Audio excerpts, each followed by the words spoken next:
Cette vidéo pour expliquer comment calculer l'aire d'un triangle, enfin de tout type de triangle. La formule est la suivante, l'aire est égale à la base fois la hauteur divisé par 2. Il faut expliquer ce que signifie ce base et hauteur. Alors le base, en fait, c'est tout simplement un côté d'un triangle. Donc ce qu'on appelle la base, c'est un côté d'un triangle. La hauteur, elle est censée être perpendiculaire à ce côté, c'est-à-dire perpendiculaire à la base, et rejoindre le sommet d'en face. Alors juste faire attention, dans certains triangles, on a besoin de pointillés pour tracer les hauteurs. Il y a certaines hauteurs qui sont à l'extérieur des triangles.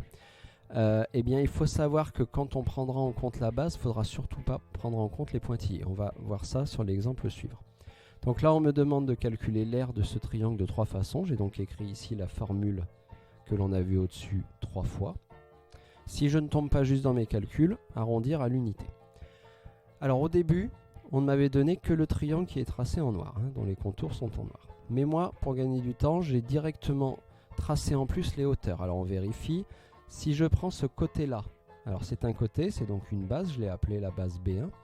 En faisant glisser l'équerre, j'ai trouvé cette hauteur-là, qui rejoint bien le sommet d'en face, qui est bien perpendiculaire, H1. Eh bien, ça veut dire qu'en utilisant ce côté-là comme étant la base 1, je vais avoir la hauteur qui lui correspond, qui est ici, H1. Alors après, ce qu'il me reste à faire, c'est à mesurer quelle est cette longueur là, et les mettre dans mon calcul. C'est ce que j'ai fait ici. Donc là, ce qui a été fait, c'est que la base B1 a été remplacée par sa longueur. Donc moi, j'ai mesuré pour la longueur 8,6. La hauteur H1, on voit qu'elle est plus petite. J'ai mesuré, elle valait 3,5. Et ensuite, en faisant ce calcul, cette multiplication et en pensant à diviser par 2, qui fait partie de la formule, j'ai obtenu un résultat qui, une fois arrondi, m'a donné environ 15. Et on imagine que la figure était en centimètres, donc l'aire est en centimètres carrés. Deuxième façon, je vais choisir une autre base, la base B2, c'est-à-dire ce côté-là. Et là, la particularité de ce côté-là, c'est quand je fais glisser l'équerre pour aller chercher le sommet d'en face qui est là, en faisant glisser l'équerre le long de cette base, j'ai besoin de rajouter des pointillés parce que la hauteur se trouve en fait à l'extérieur. On voit que l'angle droit est ici.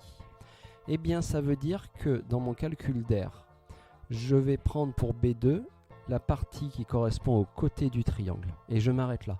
Même si j'ai eu besoin des pointillés pour tracer la hauteur, moi je ne prends en compte que la longueur du côté ici, B2. Ensuite, la hauteur H2, c'est de l'angle droit jusqu'au sommet. Et là encore, pour faire mon calcul, je les ai mesurés. Donc j'ai mesuré 4,9 pour la base B2, pour ce côté en fait du triangle. 6,2 pour la hauteur H2 qui a été tracée là. Et en faisant le calcul, ça m'a donné de nouveau environ 15. Alors je suis en train de calculer l'aire du même triangle. Donc c'est normal que j'obtienne soit le même résultat, soit en tout cas un résultat très proche.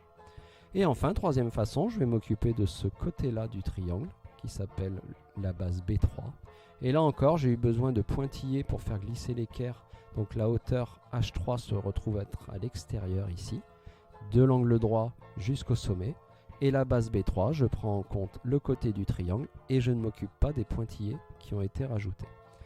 En les mesurant, ça m'a de nouveau donné ce type de mesure, ce type de calcul. La longueur que j'avais trouvée pour la base B3, la longueur pour la hauteur H3. Et en faisant le calcul, il se trouve que là, je suis de nouveau tombé environ sur 15. Voilà, donc calcul d'aire d'un triangle, on trace les hauteurs.